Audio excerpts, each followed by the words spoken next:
gather round, and let me tell you a tale as old as time itself. Before there were stars to wish upon, before there was ground beneath your feet, before there was even darkness to fear or light to comfort you, there was something far stranger than you could ever imagine. There was nothing at all. Can you picture it? Close your eyes for just a moment and try to see what I mean. Not the black behind your eyelids, not the quiet of your room, but true nothingness. No up, no down, no here, no there. Just an endless swirling emptiness that the ancient Greeks called chaos. Not the kind of chaos when your toys are scattered across the floor, mind you, but something far more mysterious and powerful. Chaos wasn't a person or a place. It was the great yawning gap that existed before existence itself. Imagine trying to describe the taste of water to someone who had never drunk anything, or explaining color to someone born blind. That's how impossible it is for us to truly understand what chaos was like. But the old storytellers did their best, describing it as a gaping void, a cosmic emptiness that somehow contained within itself the seeds of everything that would ever be. Now, you might wonder how something can come from nothing. How can emptiness suddenly burst forth with life and meaning? Well, that's where our story becomes truly magical. Because from this great nothingness, the very first beings began to emerge. Not born the way you were born, not created the way a potter shapes clay, but simply coming into existence as if the universe itself had decided it was tired of being alone. The first to emerge from chaos was Gaia, and oh, what a magnificent being she was. Picture the most beautiful garden you've ever seen, with flowers of every color dancing in a gentle breeze. Now, imagine mountains that touch the clouds, valleys so green they seem to glow, oceans that stretch beyond the horizon. All of this and more was Gaia, for she was the earth itself, but also so much more than dirt and stone. Gaia was alive in ways that are hard for us to understand today. She could think and feel and dream. Every blade of grass was part of her thoughts. Every river was her bloodstream. Every mountain peak was where she reached toward the heavens. She was patient like the oldest tree, nurturing like the richest soil, and powerful like the earthquake that can reshape entire landscapes in moments. But Gaia wasn't alone in those early days. As she settled into existence, another being emerged from the swirling void of chaos. This was Tartarus, and he was as mysterious and frightening as Gaia was welcoming and warm. While Gaia represented the surface world where flowers bloom and children play, Tartarus was the deep, dark places far beneath even the deepest caves. Imagine digging a hole in your backyard, then digging deeper and deeper and deeper still until you've gone so far down that the sunlight becomes just a distant memory. Keep going past the roots of trees, past underground streams, past layers of rock older than your oldest ancestors. Even then, you wouldn't have reached where Tartarus dwells. He was the foundation beneath the foundation, the prison where the most dangerous beings would one day be held, the realm of shadows and whispers and things that mortals were never meant to see. But here's where our story takes a turn toward something beautiful, because the third being to emerge from chaos brought with him the power that would set everything else in motion. This was Eros, and while his name might sound familiar from stories of love and romance, he was something far more fundamental than Cupid's arrows and Valentine hearts. Eros was the force of creation itself, the cosmic desire that pulls things together and makes them want to become more than they were alone.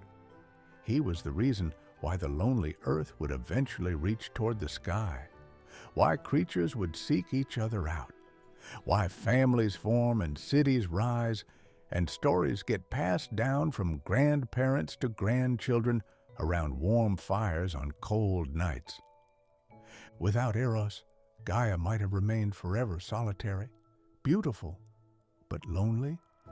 Tartarus might have stayed empty, a hollow foundation with nothing built upon it.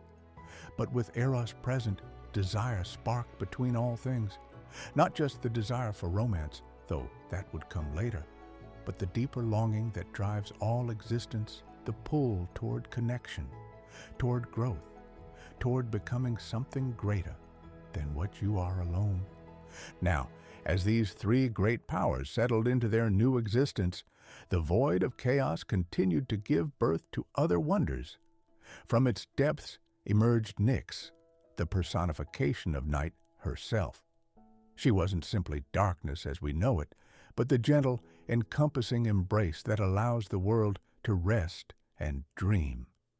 Nyx brought with her the gift of sleep, of mystery, of the quiet hours when the impossible seems possible and magic feels close enough to touch.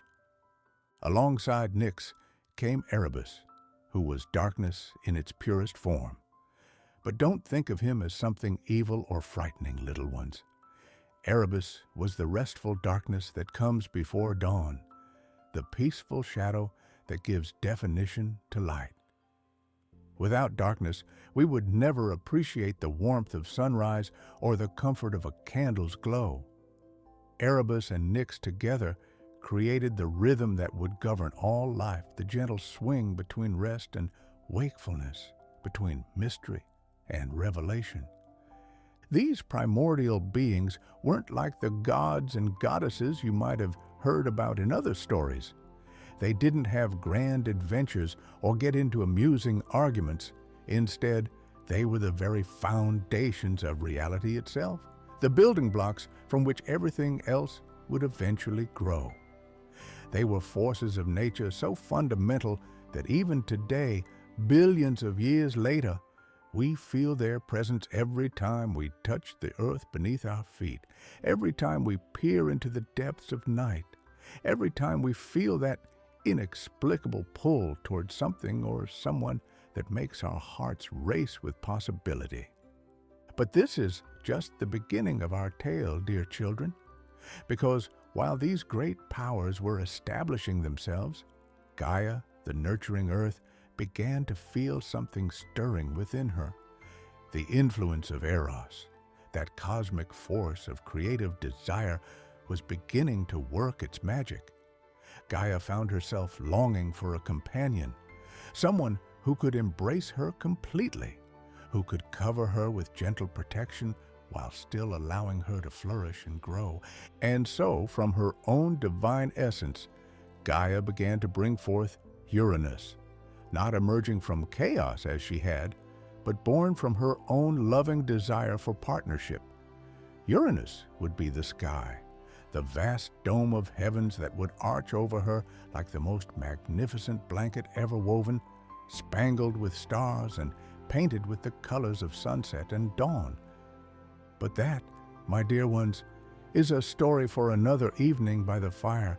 For now, let your imagination settle on this image of the very beginning, when existence itself was young and full of infinite possibility. Picture chaos, that great mysterious void, giving birth to the fundamental forces that would shape everything that ever was or ever would be. Feel the solid presence of Gaia beneath you, supporting every step you take. Sense the deep, hidden strength of Tartarus far below, holding up the world from its very foundations. And remember Eros, whose gift of creative desire still moves through everything that lives and loves and dreams. Tomorrow night, when you see the stars twinkling above, you'll know that you're looking at the beginning of a love story that shaped the cosmos itself. The tale of how earth and sky found each other and what wonders and challenges their union would bring. But for tonight, rest peacefully, knowing that even from the greatest emptiness, the most beautiful and meaningful things can emerge. Sweet dreams, little storytellers.